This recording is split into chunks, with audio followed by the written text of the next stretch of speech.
বিসমিল্লাহির রহমানির রহিম। হে সমস্ত জগতবাসী, আজ আমি শামীম আলী আপনাদের সামনে যে আলোচনাগুলো নিয়ে আসলাম সেগুলো হলো কি, যে এখানে আপনি কাল পরশু কি স্বপ্ন দেখেছিলেন, এই স্বপ্নের মধ্যে কিন্তু আল্লাহ অনেক কিছু জানিয়ে থাকে যা আমরা ব্যাখ্যা করি না, যার ফলে আমরা বিপদগ্রস্ত হই।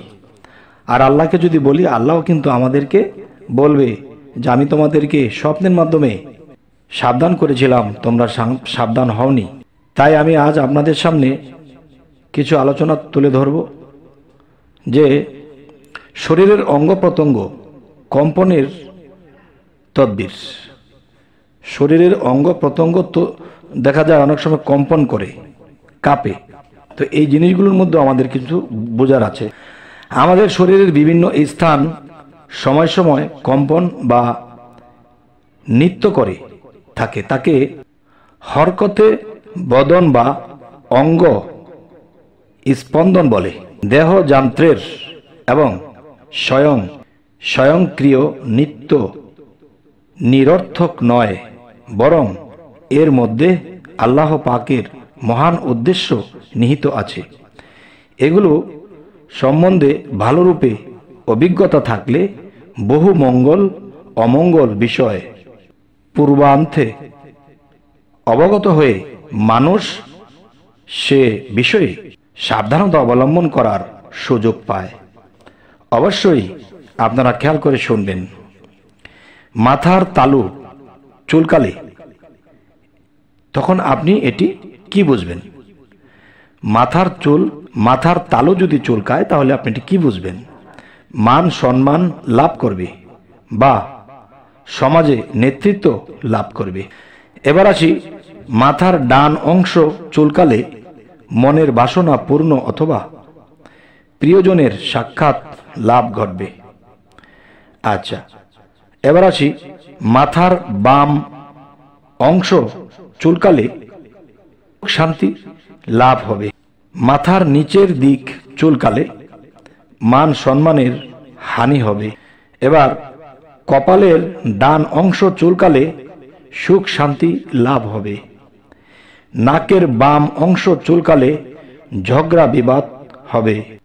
মুখাবয়ব চুলকালে সুখী হবে। উপরের ঠোঁট চুলকালে শত্রু পরাস্ত হবে। নিচের ঠোঁট চুলকালে ধন দৌলত লাভ হবে এবং উপযুক্ত বন্ধু পাবে। উভয় ঠোঁট একত্রে চুলকালে লোকের প্রশংসা লাভ করবে। জিহ্বা চুলকালে প্রিয় লোকের সাক্ষাৎ হবে। বাম গাল চুলকালে অভাব অনটনে পড়বে।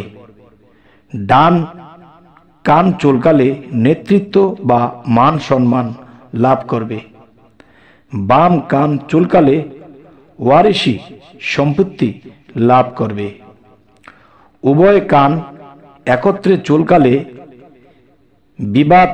বিবাদ বিষমাদ বা অশান্তিতে পড়বে।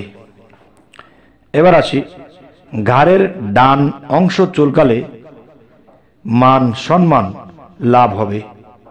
ঘাড়ের ডান অংশ চুলকালে ধন দৌলত লাভ করবে। এবার আসি, ডান হাতের পিঠ চুলকালে নেক কাজ করবে। কপালের বাম অংশ চুলকালে ধন সম্পদ বা চিন্তা দূর হবে। ধন সম্পদ লাভ হবে এবং চিন্তা দূর হবে। কপালের মধ্যভাগের চুলকালে বিদেশ হতে সাফল্যের সাথে বাড়ি ফিরবে। ভ্রু চুলকালে ভাবনা চিন্তায় পড়বে। উভয় ভ্রুর মধ্যে চুলকালে মনের বাসনা পূর্ণ হবে। ডান চক্ষু চুলকালে আরম্ভ কাজ সফল হবে। ডান চক্ষুর উপরে চুলকালে ভবিষ্যতের কাজ সহজ হবে। বাম চক্ষু চুলকালে বিপদে পড়বে। নাভি চুলকালে প্রচুর ধন সম্পদ লাভ করবে। নাভির বাম অংশ চুলকালে ধনী লোকের সাহায্য লাভ করবে। নাভির ডান ভাগ চুলকালে কঠিন রোগ আক্রান্ত হবে। ডান রান চুলকালে রোজগারে বরকত ও শত্রু পরাস্ত হবে। বাম রান চুলকালে রোজগারে বরকত ও শত্রু পরাস্ত হবে। উভয় রান চুলকালে রোজগারে বরকত ও শত্রু পরাস্ত হবে।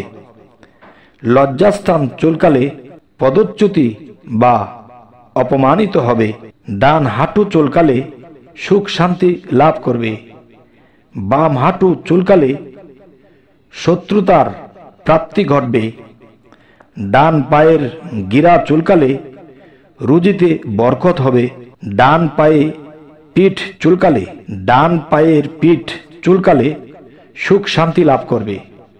বাম চক্ষু উপরে চুলকালে মনের বাসনা পূর্ণ হবে। বাম চক্ষুর নিচে চুলকালে শোকে বা দুঃখে পড়বে। নাক চুলকালে দুর্নাম হবে বা চিন্তায় পড়বে।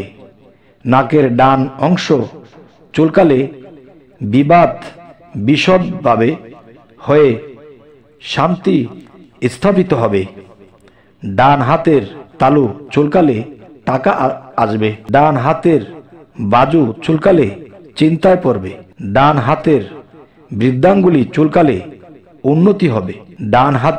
ডান হাতের মধ্যমা আঙ্গুলি চুলকালে লোকের সাহায্য লাভ করবে। ডান হাতের অনামিকা আঙ্গুলি চুলকালে আল্লাহর রহমত লাভ করবে। তবে হে সমস্ত জগতবাসী, আজকে আপনাদের সামনে যে আলোচনাগুলো তুলে ধরা হলো সেটি অবশ্যই আমাদের মনে রাখতে হবে, এবং আমরা প্রত্যেক দিন মানুষের অঙ্গ প্রত্যঙ্গের এ জায়গায় সে জায়গায় চুলকায়, আর সেই চুলকানি দেখেও কিন্তু আপনি বুঝতে পারবেন যে আমার সামনে কি করতে হবে এবং কোনভাবে কোনটা করতে হবে, আপনার জ্ঞানে ধরে যাবে। তাই বলবো, আমাদের এই চ্যানেলটিকে সাবস্ক্রাইব করে রাখবেন, পরবর্তী যেন ভালো ভালো আলোচনা এনে দিতে পারি। তো সকলেই ভালো থাকবেন। আল্লাহ হাফিজ।